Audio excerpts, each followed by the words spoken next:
sekalian. Dan bagi kita yang lahir dari lingkungan Kristiani, kita telah merayakan Natal di sepanjang usia kita. Bagi kita yang kemudian mengaku Kristus sebagai Tuhan dalam seluruh perjalanan hidup kita, kita juga telah merayakan Natal dimulai ketika kita mengaku Kristus sebagai Tuhan dan Juru Selamat. Dan di setiap perayaan Natal, Bapak Ibu, Saudara dan anak-anak, kita selalu mendengar khotbah-khotbah tentang peristiwa dan juga makna Natal. Namun dari setiap khotbah-khotbah tentang peristiwa dan makna Natal itu pertanyaannya bagaimana sikap kita, bagaimana tanggapan kita, bagaimana respon kita, baik selaku para pelayan, para pemimpin dan juga umat, tentang peristiwa dan makna dari Natal itu sendiri. Karena itu Bapak Ibu, Saudara dan anak-anak, di saat ini kita diajak untuk bercermin pada pembacaan yang baru saja kita baca di Lukas 2 ayat 8 sampai 20. Sesungguhnya ada dua masa waktu yang ditawarkan kepada kita untuk merespon kehadiran Kristus. Masa yang pertama adalah masa lampau. Jika kita ada pada posisi itu di masa lampau dan kita kemudian diberitahukan tentang kelahiran atau kehadiran Kristus sebagai Tuhan, sebagai Raja, sebagai Mesias, namun lahir dalam sebuah kandang, tidur dalam palungan, pertanyaannya apakah kita percaya? Mungkin ya, mungkin juga tidak. Dan bagi kita yang percaya bahwa seorang Raja, seorang Tuhan itu sungguh-sungguh lahir di kandang, apakah kita sungguh-sungguh percaya atau sekedar percaya? Sebab begini Bapak Ibu, Saudara dan anak-anak, status yang disandang oleh Kristus itu adalah Tuhan, adalah Mesias, pemimpin yang besar. Namun kondisi kelahirannya itu sangat berbeda dengan statusnya, dengan posisinya sebagai seorang pemimpin. Kita pasti pada saat itu, pada masa itu akan bertanya, adakah Raja lahir di kandang? Mungkin ada, tapi sangat langka. Dari proses kelahirannya saja, kalau kita dalam posisi sebagai bangsa Israel yang sudah sangat berharap akan kehadiran seorang Raja yang membebaskan kita, kita kemudian bisa patah semangat, kita kemudian bisa hilang harapan. Karena apa yang kita harapkan itu tidak sesuai dengan kondisi pada saat itu. Mengapa demikian Bapak Ibu? Sebab harus kita akui bahwa terkadang, bahkan kita mungkin sering, pengakuan kita terhadap seseorang selalu dilihat dari status, selalu dilihat dari status keluarganya, di mana dia tinggal, dan tampilan-tampilan mengesankan lainnya. Jadi ketika kita kemudian diperhadapkan dengan situasi kelahiran Kristus pada saat itu, bisa saja kita percaya, namun sekedarnya saja. Bahkan kita sendiri tidak repot-repot untuk kemudian menjumpainya, untuk menyambutnya, untuk menerimanya. Dan itulah ciri kita sebagai manusia. Kita akan dekat, bahkan berusaha dekat dengan mereka, orang-orang yang punya pengaruh, orang-orang yang punya gelar kehormatan terpandang, mereka yang punya kemewahan.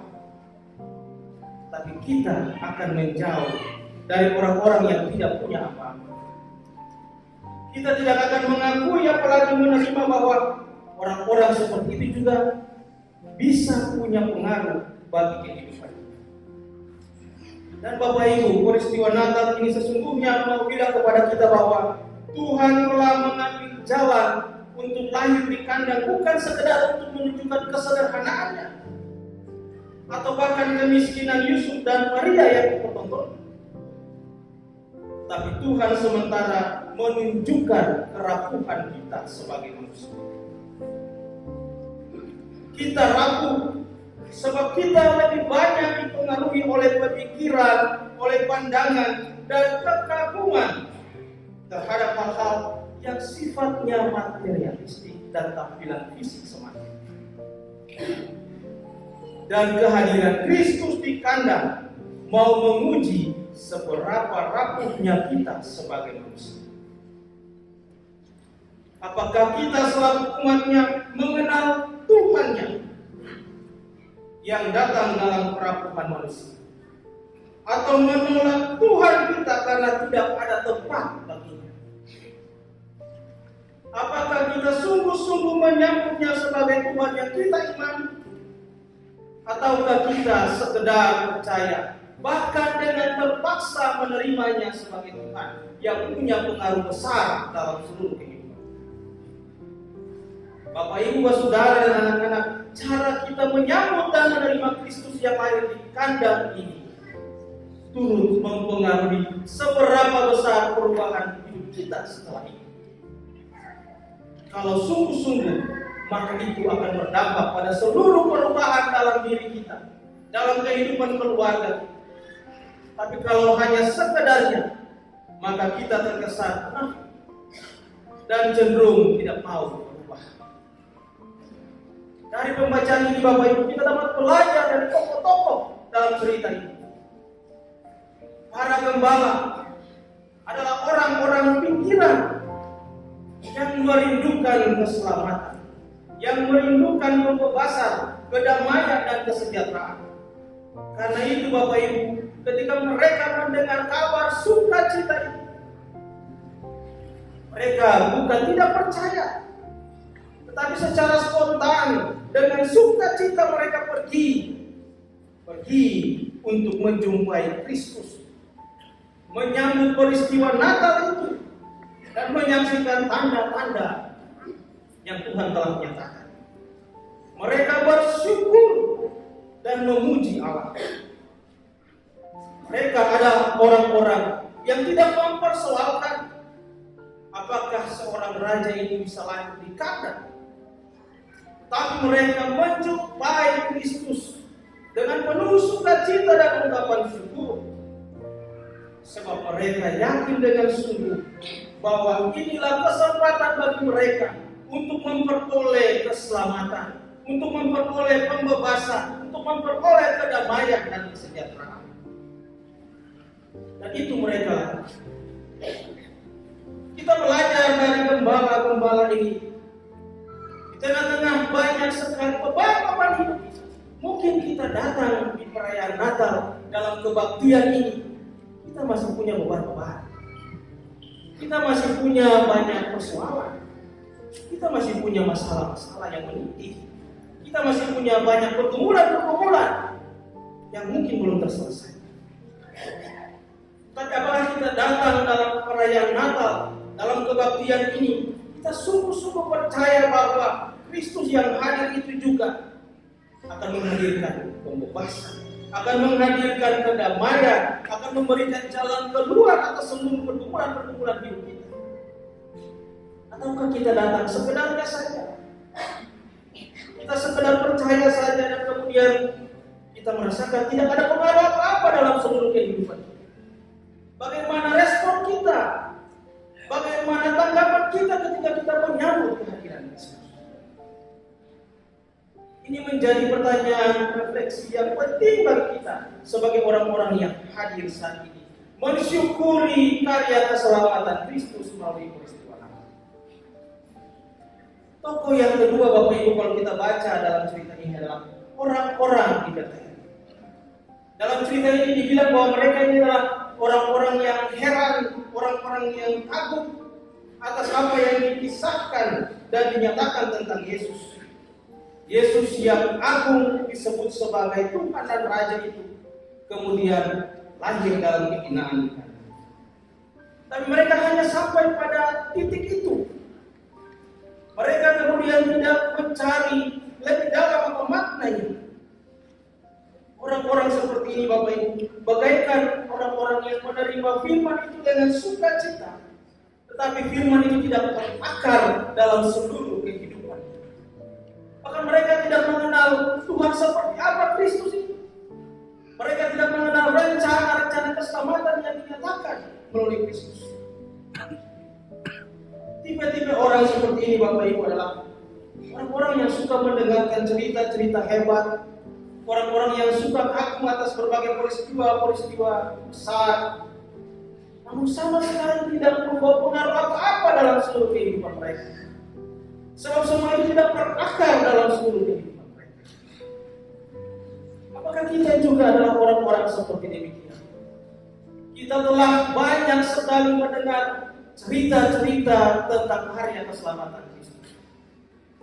Kita sudah merayakan Natal berulang-ulang kali dalam seluruh perjalanan kehidupan.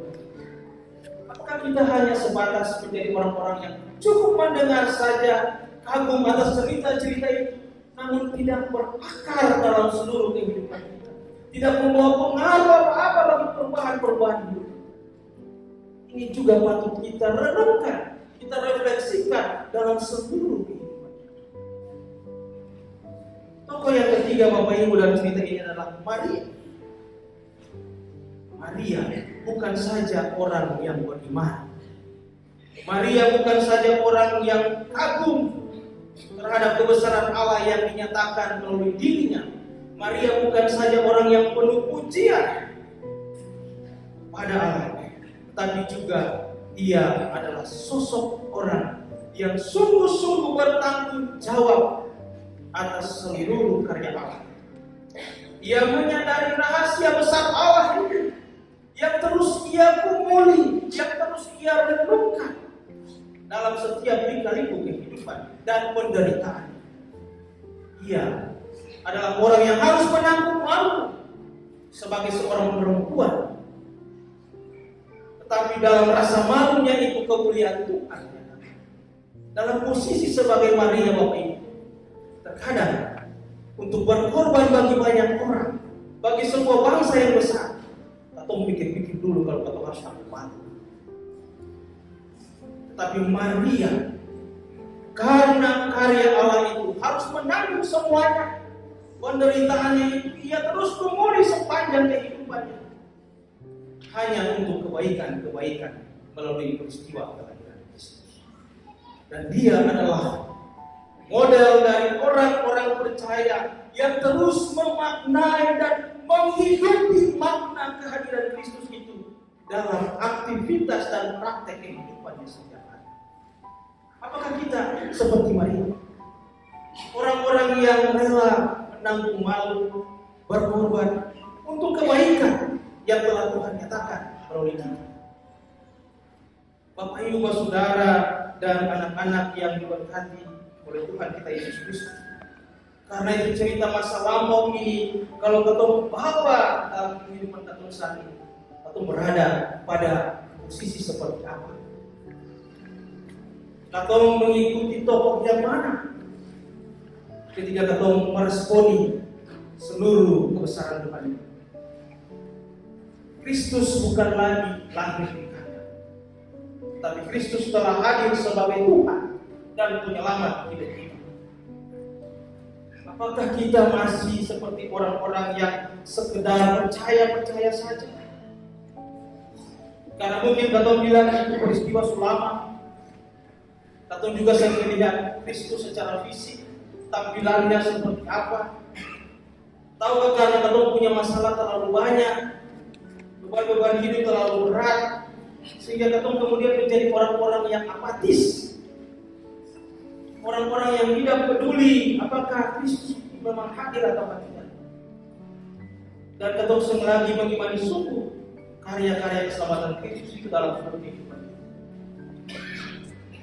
Ataukah kita meyakini bahwa walaupun kita punya banyak masalah, punya banyak persoalan, punya banyak beban, pergumulan hidup,